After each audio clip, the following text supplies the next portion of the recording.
A mind is a terrible, terrible thing to waste indeed.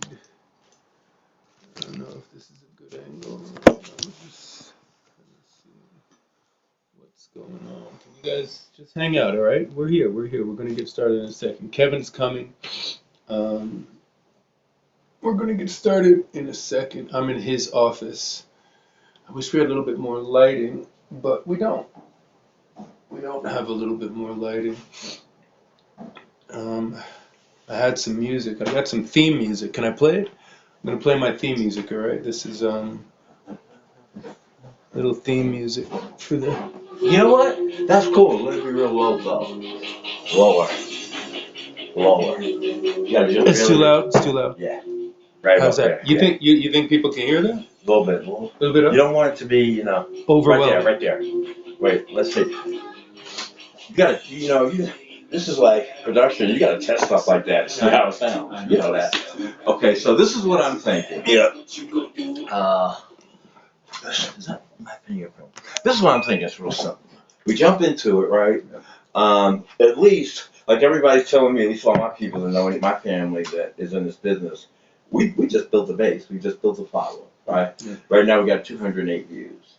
Okay, so what I'm thinking is that we give, we say that we're basically just talking about what's on our mind.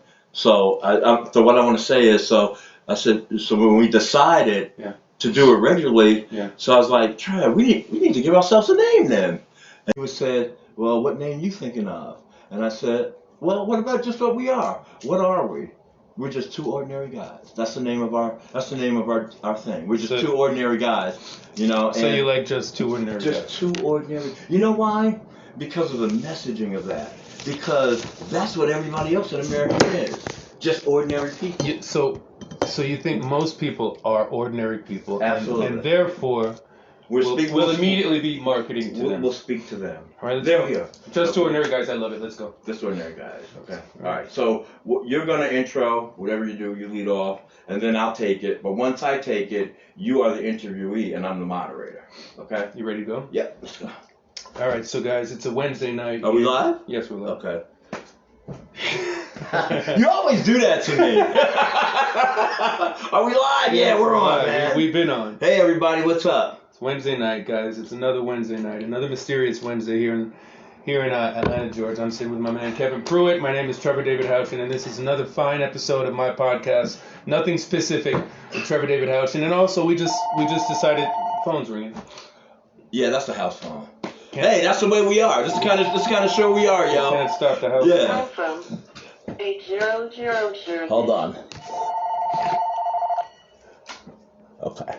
It's gone. Sorry, everybody, but that's us. We're real. That's how it goes. That's how it goes. So nothing specific, but we're also going to start this other one, Just Two Ordinary Guys, me and Kev. I'm going to chime in here just to say one thing because we still need to. Is that? Yeah, perfect. Right there. So we're both on the screen, right? So it was really fun because we had a fun time last week, and you know what? Everybody's locked up because of the virus. We don't need to berate anybody with bad news. So guess what? We want to do a couple of shows where we have some fun. Yeah. And like make you guys feel better, number one. And so Trev, this is Trev's idea, okay? Like we said, he came to me, and when he came to me, I was like, what? A show? I'm too big. Are you kidding me? Here comes something else. And when it went, so as a matter of fact, thank you for all of the support on the views. We were overwhelmed with the number of people that viewed the first show. And so I went to Trev. I was talking to him. I told him, listen, you know what? If we're going to do it again, we need to kind of give ourselves a name. And he was like, really? I'll take this phone. He was like, real? That's my mom. See, this is real. Okay, come here, Mom.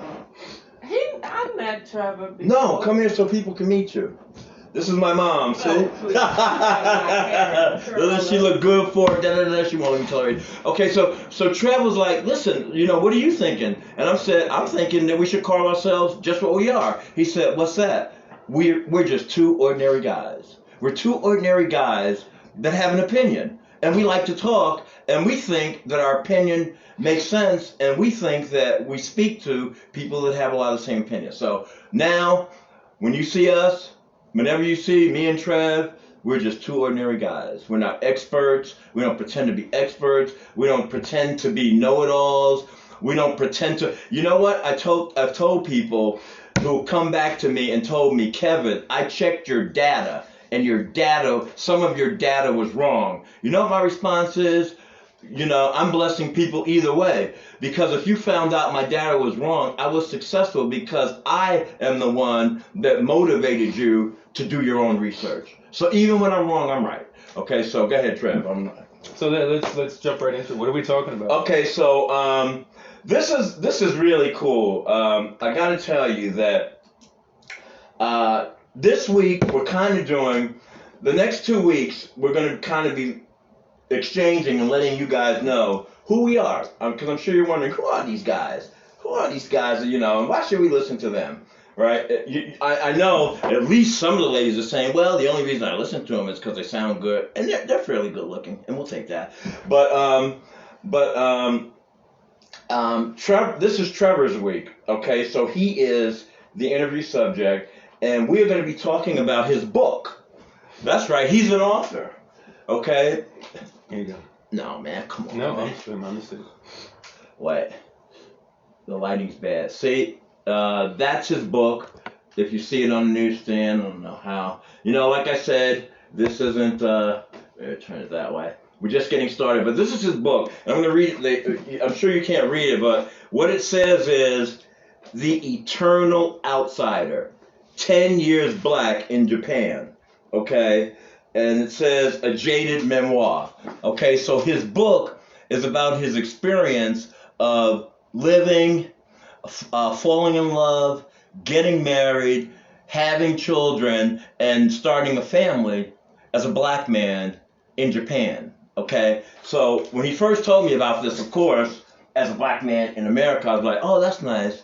What in the hell did you go to Japan for anyway? What was that all about, And so that was my first question. But the way I'm going to, I have a lot of questions about his book. Okay, and this is what I like to do. Okay, I like to make this just a little bit interactive, if none of you mind. Okay, and then I'm going to get into the subject matter. But you know what? From what I read of this book, I could go either way.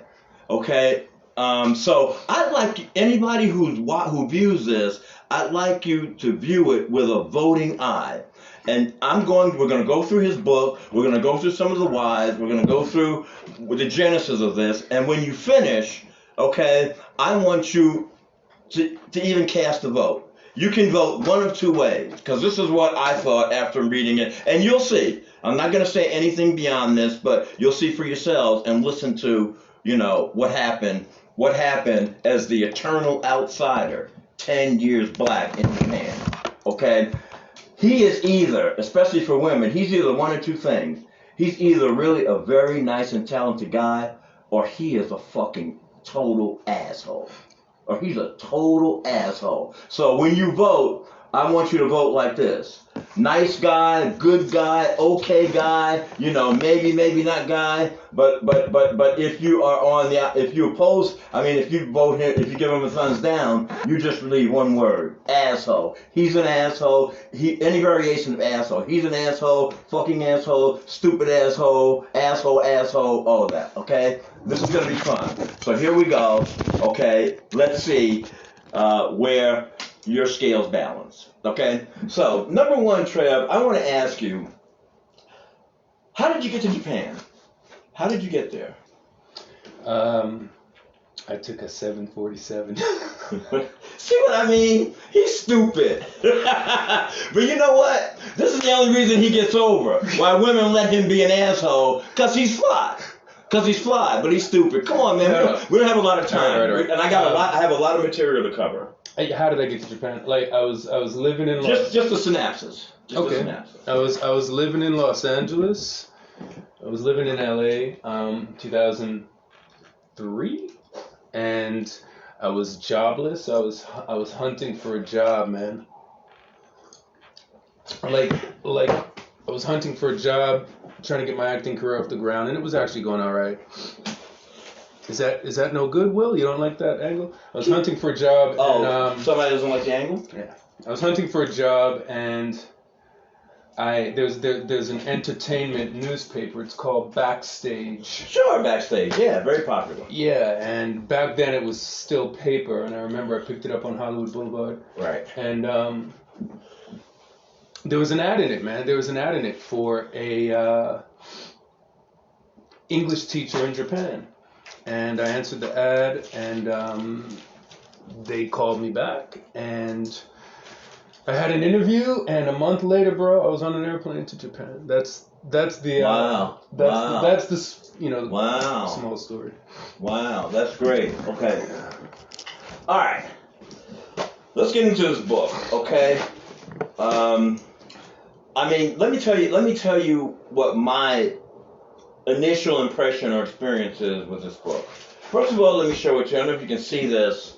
But you see how thick that book is? That's 500 pages, bro. That book is 500 pages, okay? So let me tell you who Kevin Pruitt is. Okay, you as you can see from the verbiage or whatever you've heard from me, I love information, I love reading, I love research, but I really don't like reading. And I only like reading if I'm reading something that has some informational value that I can use. I don't just read as a hobby or like people reading nonfiction bullshit and stuff like that. That's not me. I think it's boring, okay? So first of all, I brought the book home, and you know, my mom, who we'll get into next week, but she trained me in journalism. So I brought this book home, and she's like, "Oh, you're going to be interviewing Trevor? Yeah. You're going to read the book? Are you freaking kidding me? I ain't reading no 500-page book." That's number one. You don't have time. Wait. Number two, okay, what I really liked about this book, and I learned a new term because I don't read books a lot that Trevor taught me. And this made the book a much easier read experientially when I started reading it, okay? And that was the way the book is divided up. It's not divided up like books are traditionally by chapters. Okay, he taught me a new term that I didn't know. He said, "Kevin, they're not chapters, they're vignettes." Yeah, my book Wait, is vignettes. I said, what was my response? What the hell is a vignette? vignettes. It's a little piece of a story, but vignettes is usually used to describe cinema.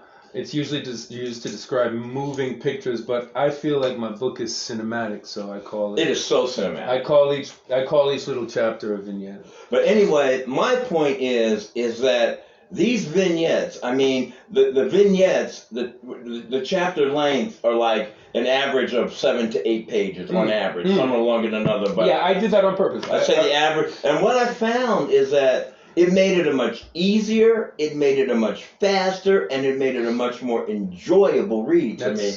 Because I don't like to read, and what I found, like my first impression was, okay, I'm reading this book, and he was right. After I read the first chapter, I was like, wow, are you kidding me? That's great. Let me go into the next chapter. Well, for the purposes of this interview, I was really only going to query like max 3 chapters. I ended up reviewing 8 chapters, okay? And I would have gotten to 20 if I had more time, okay? So let's dive into this, okay? And the thing, remember, I'm a journalist. I have my own style and everything, but I love this. And the more I read this book, the more I want to hear from Trevor. So the first thing I'm going to do, and I think that this is important that people hear this, is listen to the way this guy writes. Because what I saw was this guy writes envisionary. It would be called like envisionary writing, where he allows the reader to see through his eyes what's going on. And I noticed that as I read more and more, I felt like I was there. And I very rarely ever had that experience, even with any book that I did read. I didn't feel like I was there, right? I felt like and you told me, you know what he told me? He was like, I said, like, when he was telling me about all these fine girls, I was like, yeah, man, that's on my bucket list. I got to go to Japan. And he said, hey, you can take a trip to Japan without going. Just read my book. I was like, read your book, you know. My background is 20 years in publishing. Hey, Aaron is asking how long it took me to write the book. It took 5 years. It took 5 years. I believe it. I believe it. I believe it. Years. I believe it. You know, so what I'm going to do Having said that, is I have see I did do my work. See, wait, I did my research. See, those are post-its on the bottom, just in case you're wondering. Sorry, I'm about the research. See, so I did what are called outtakes, and the first thing I'm going to do is I'm just going to randomly pick an outtake and let you judge for yourself. Okay, let's take a tour to Japan with the Eternal Outsider. After some of the stuff I read, I can tell you, I fucking understand why I'm surprised they didn't throw his ass out in a boat. The Eternal Outsider. Okay, let's start with Caught in the Act. Oh, come on. That's the first one you're gonna read. Yeah, you know why? Okay, remember man. I told you I'm a marketing advertising major. So what do? You hit them with the biggest gun first. Oh, come on. Bro. Okay. And when you just have to listen to this. I'm going to let the Eternal Outsider speak for himself. This is scary. Okay, remember, this is a voting evaluation. We want your opinion, okay? Caught in the Act. And these are I'm just going to read, Okay, let's start here. This is after, such and such is finished, we won't go through all. Okay, let me start here. She was loud, and I became very paranoid. So eventually, I just stopped. This sin factor, I guess he was guilty, of the moment hung heavy in the room, and a thick, dark sex cloud dripped off the wall. What a description. He acts like, now he's metaphorically using, the wetness of her vagina to describe what's going on. I was like, are you kidding me? They just had sex, and what did she use to describe the moment? A dank sex cloud dripped off the walls, okay? Yeah, you know what? This is pretty cool, okay? We were in my family's house. It was all blurry.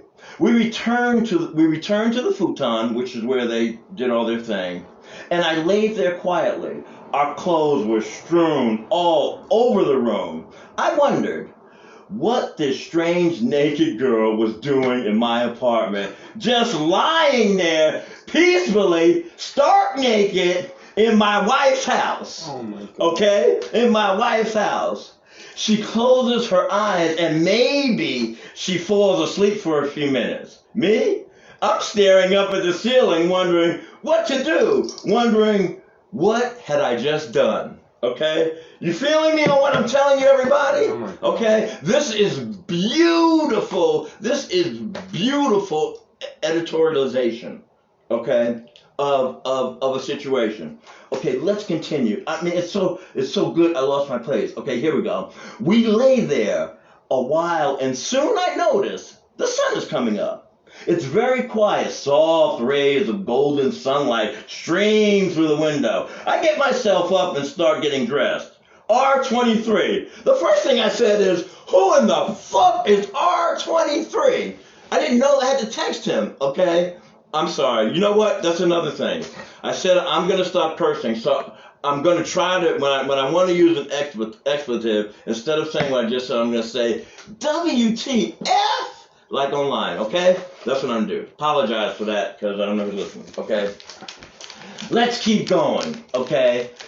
R23 is stirring, naked, on the tatami. Tatami in front of me. She looks up at me, and I'm just about fully dressed. She slowly drags herself up, wipes her eyes, looks around, and finally gathers her clothing. She reaches for her panties, okay?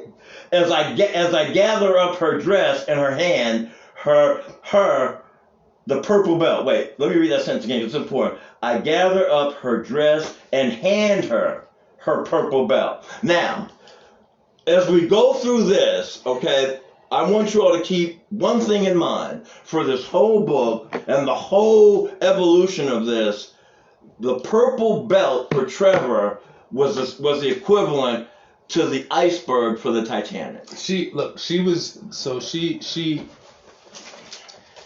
didn't know what was going on, bro. I knew what was going on. I was thinking, you got to get out of my house. She was waking up all slow. I'm standing above her, fully dressed. I'm looking at her like, what are you doing? Come on, you got to get up. You got to get out of here. And she's looking for her purple belt, bro. She had on this purple belt that night, and she's looking all over for it. And she reaches for her purple belt, all like in slow motion. And I'm like, come on, get the belt on. And she, dude, it took her like 20 minutes to put on her belt. Wait. No. Don't tell them. I'm the moderator. I get to tell this story because I couldn't believe it. I may have read this one twice. No, I think I read Purgatory twice. Okay. So now, here. Okay. Let me read. She reaches for her panties as I gather up her dress and hand her her purple belt. I'm standing impatiently over her. She's kneeling on the tatami, pulling her shirt over her shoulders, putting on her panties with her back turned to me, buckling the purple belt buckle she had on around her red skirt. I'm silently thinking, please hurry, please hurry, please hurry, when suddenly the unthinkable happens. Suddenly the unthinkable happens. I had a good time with your book. You know what? This book made me want to read again. Okay? And I am going to read the whole book. Okay? Now. Not tonight, though. No, not tonight. Okay? Remember, this is an outtake. This is your first outtake. Okay? So now, in that key, I'm hearing in the door, God, please, no. She's the only person with a key besides me. This can't be happening. What time is it? Why is she coming here at this time on Sunday at 7 a.m.? She hasn't been here for weeks, months. What is she doing here now? Why is my wife about to see me in our apartment with some strange girl who is on her knees buckling her belt buckle? Again, the infamous belt buckle. Remember, Titanic iceberg. Why is she still buckling her belt buckle? How long can that take? Okay? What am I going to? I run over to stall my wife at the front door. I'm thinking maybe R23 would self-combust or teleport herself or jump out the fucking window or something. The door swings open and it's my wife. It's 7 a.m. I'm fully dressed. My wife looks at me momentarily. Then she walks past me into the living room where R23 is still on her knees, struggling with her goddamn belt buckle. Okay? Upon seeing R23 on her knees trying to clamp the fucking belt buckle, my wife lunges at her, and I instinctively grab my wife just as she's about to tiger swipe her. Okay? To tiger swipe R23. I'm holding my wife back, and she's lashing out like an animal at R23, who seems bemused by the proceedings taking place before her. You're a little bit confused about why this woman tried to attack you when she walked in, and you're fucking his husband. She's bemused. Okay, maybe that's a Japanese thing. I don't know. Okay, so, she's bemused. Okay, okay. So, I hold my wife back. Okay, here we were. Her disposition was as if it weren't really happening, or like it was a movie taking place in 3 dimensions right before her eyes. What the fuck are you doing? Go, go, go now, I scream at R23. She's moving in slow motion finally, clamps on her fucking buckle, grabs her purse, straightens her skirt, and tiptoes around my flailing wife and I. My wife tries desperately to grab R's hair or dress or whatever. R is still looking bemused at my wife and I. Why is she so puzzled? Why, while taking her time to leave, I'm screaming, hurry up, get out, go. And finally, she vanishes downstairs. I'm still holding my wife, and she's still struggling, telling me to get off of her. Okay? Okay, so what's your question? My question is this, okay? What are your questions? I don't have questions, okay? This is what I want you to address. Okay, I don't like that question and answer, because question engenders, that there has to be a right or wrong answer. I don't like that. There's both the right and wrong. So what I'm going to review is the chapters that I read and what were my first impressions. What was my initial reaction to what I read? Okay? So there's no. There's an impression. What you're going to do for me is I'm going to give, my impression or my evaluation of what I thought about what I read. And I want to know what you think. Okay? Okay. Number one, okay, and we're going to be all over the place. You know how we are. Her excitement, this is one thing that struck me, okay, is your inability to understand, her lack of excitement when you walked in the door with the premier issue of Rand, the magazine you've been working on, which we're going to talk about, okay. Her excitement about Rand, you said, I was proud of Rand, and I wanted my wife to be proud too. You got divorced because your wife came home and caught you having sex with another woman in her house. My conclusion, that's what I would call an unrealistic expectation. I think, and I read that at the end of the chapter after the getting caught part, how non-reactionary she was to your excitement about Rand, no matter what your disposition was.